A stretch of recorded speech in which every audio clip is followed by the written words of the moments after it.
ఢిల్లీలో కేంద్ర వ్యవసాయ శాఖ మంత్రి శివరాజ్ సింగ్ చౌహాన్ ను కేంద్ర మంత్రి రామ్మోహన్ నాయుడు, ఏపీ వ్యవసాయ శాఖ మంత్రి అచ్చెన్నాయుడు కలిశారు. వ్యవసాయ రంగ సమగ్ర అభివృద్ధికి కేంద్రం సహకరించాలని శివరాజ్ సింగ్ ను అచ్చెన్నాయుడు కోరారు.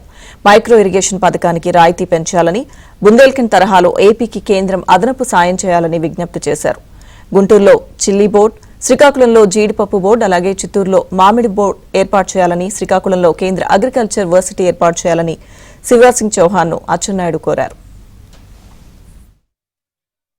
రాష్ట్ర ప్రభుత్వం రైతులకి సహాయం అందించి యాక్టివిటీ అంతా ముందుకు నడిపిస్తున్నాం. అయితే ఆ 4 రూపాయల్లో 50% కేంద్రం భరిస్తే రాష్ట్రానికి కొంత ఊరట కలుగుతుంది. తప్పనిసరిగా కలిగించమని మంత్రి గారికి చెప్తే పాజిటివ్గా స్పందించారు. 1-2 రోజుల్లో నిర్ణయం వెల్లడిస్తామని చెప్పి మంత్రి గారు చెప్పిన విషయం తెలియజేస్తున్నాను. 60% రాష్ట్ర ప్రభుత్వం భరిస్తుంది, 40% కేంద్ర ప్రభుత్వం ఇస్తుంది. అయితే ఆంధ్రప్రదేశ్ ప్రభుత్వం ఇప్పటికే 90% సబ్సిడీతో అమలు చేస్తున్నాం. కేంద్ర ప్రభుత్వం కూడా 90% ఇవ్వాలని, ఇస్తే రైతుకి మేలు జరుగుతుందని అభ్యర్థించాం. దాన్ని కూడా సానుకూలంగా స్పందించారు, నిర్ణయం తీసుకుంటామని చెప్పారు. ఆ రోజు 2018 సంవత్సరంలో ఉత్తరాంధ్ర బ్యాక్వర్డ్ జిల్లాలు, అక్కడ ఏదైతే వెటర్నరీ స్టూడెంట్ చదువుకోవాలని చెప్పి ఒక కాలేజ్ మంజూరు చేశాం గర్విడ్లో. వెంటనే గవర్నమెంట్ మారింది.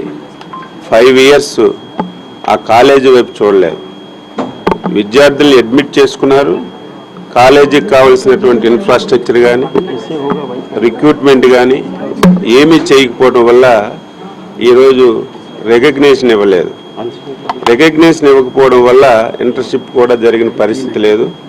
దీనివల్ల సుమారుగా 70 మంది విద్యార్థులు చాలా ఇబ్బందులు పడుతున్నారు. ఈరోజు చాలా ఆనందంగా ఉంది. కేంద్ర మంత్రి రామ్మోహన్ నాయుడు గారు, ఇప్పుడే మనం కలిసినటువంటి లలన్ సింగ్ గారు కలిసి ఒక మంచి నిర్ణయం తీసుకున్నారు. అందరికీ కూడా నమస్కారం. ఆంధ్రప్రదేశ్ రాష్ట్రానికి అగ్రికల్చర్ అలాగే యానిమల్ హస్బెండరీకి ఉన్నటువంటి సమస్యల్ని ఢిల్లీలో రిప్రజెంట్ చేయడానికి రాష్ట్ర మంత్రివర్యులు అచ్చెన్నాయుడు గారు ఇక్కడికి రావడం జరిగింది. మరి వారి సమక్షంలో కేంద్ర వ్యవసాయ శాఖ మంత్రివర్యులు శివరాజ్ సింగ్ చౌహాన్ గారిని ఈరోజు కలిశాం. ముఖ్యంగా తోతాపురి మామిడికి ఉన్నటువంటి సమస్య, ఏదైతే కొనుగోలు సమస్య ఉందో దాని గురించి ప్రస్తావించి కేంద్రం కూడా సహాయం అందించాలని ఆయన కూడా కోరడం జరిగింది.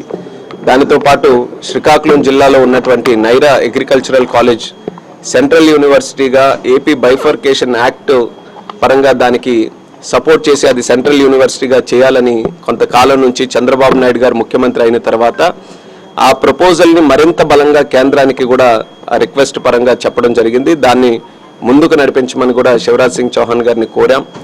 అలాగే ఆయనకి స్ప్రింక్లర్ విషయంలో కూడా ఆంధ్రప్రదేశ్ రాష్ట్రం ఎప్పుడు కూడా చంద్రబాబు నాయుడు గారు ఒక పెట్ ప్రాజెక్ట్ కింద ఈ యొక్క డ్రిప్ ఇరిగేషన్ సిస్టమ్ని ఎంతో కాలంగా ఆయన ప్రమోట్ చేసుకుంటూ ముందుకొచ్చారు. కానీ గత 5 సంవత్సరాలు జగన్మోహన్ రెడ్డి ముఖ్యమంత్రిగా ఉన్నటువంటి కాలంలో రైతుల్ని పట్టించుకోలేదు, వ్యవసాయాన్ని పట్టించుకోలేదు, ఈ డ్రిప్ ఇరిగేషన్ ఇలాంటివి ఏవి కూడా పట్టించుకోకపోవడం వల్ల అనేక చిక్కుముళ్ళు అనేవి కేంద్ర ప్రభుత్వంలో ఏర్పడ్డాయి. ఆ చిక్కుముళ్ళు ఎప్పడానికి ఇప్పుడు అన్ని రకాలుగా ఈ యొక్క ఎన్డీఏ ప్రభుత్వం ప్రయత్నం చేసి రైతులకి ఎంతవరకు సహాయం అందించగలిగితే, అది రాష్ట్ర ప్రభుత్వం వల్ల కావచ్చు, కేంద్ర ప్రభుత్వం వల్ల కావచ్చు, ఎక్కడా కూడా రైతుకి బాధ కలగకుండా ఎలాంటి ఇంటర్వెన్షన్ కావాలన్నా అన్ని రకాలుగా ప్రయత్నాలు కేంద్ర ప్రభుత్వం అలాగే రాష్ట్ర ప్రభుత్వం ముఖ్యమంత్రి చంద్రబాబు నాయుడు గారు ఆయన ఆధ్వర్యంలో చేయడం జరుగుతుంది. సంతోషం ఏంటంటే శివరాజ్ సింగ్ చౌహాన్ గారి ముందు ఏ విషయం ప్రస్తావించినా సరే ఆయన కూడా రైతు పక్షపాతి మంత్రి, ఏ విషయం ప్రస్తావించినా ఆయన వరకు అడిషనల్గా సపోర్ట్ చేయడానికి ముందుకొచ్చి ఆంధ్రాకి సంబంధించినటువంటి ఇష్యూస్ అన్నీ కూడా మరి సానుకూలంగా దానికి ముందుకు నడిపిస్తామని ఆయన కూడా తెలియజేయడం జరిగింది. అలాగే లలన్ సింగ్ గారు, ఆయనకి గర్విడి వెటనరీ కాలేజ్కి ఉన్నటువంటి సమస్య కూడా ప్రస్తావిస్తే వితిన్ మినిట్స్ ఆయన కూడా ఒక సొల్యూషన్ దానికి అందించి అక్కడ ఉన్నటువంటి విద్యార్థులకి అలాగే కాలేజ్ తాలూకా ఫ్యూచర్ భవిష్యత్తును కూడా కాపాడే విధంగా ఒక మంచి సొల్యూషన్ కూడా ఆయన తెలియజేయడం జరిగింది. రాష్ట్ర ప్రభుత్వం కూడా వెనువెంటనే దానికి సంబంధించినటువంటి చర్యలన్నీ కూడా తీసుకొని అక్కడ కాలేజీలో చదువుతున్నటువంటి విద్యార్థుల తాలూకా భవిష్యత్తుని కాపాడుతూ ఆంధ్రప్రదేశ్ రాష్ట్రంలో ఉన్నటువంటి వెటనరీ కాలేజెస్ అన్నీ కూడా ఒక మంచి భవిష్యత్తు ఉండే విధంగా అభివృద్ధి చేయడానికి ఒక నిర్ణయం కూడా కలిసికట్టుగా తీసుకున్నాం. దాని వైపు భవిష్యత్తులో అన్ని నిర్ణయాలు కూడా తీసుకొని ముఖ్యంగా ఎవరైతే అక్కడ విద్యార్థులు ఇబ్బంది పడుతున్నారో వాళ్ళకి ఇంటర్న్షిప్లో కానీ లేకపోతే తర్వాత జరిగే అడ్మిషన్స్లో కానీ ఎటువంటి ప్రాబ్లం లేకుండా చర్యలు కూడా తీసుకుంటామని ఈ సందర్భంగా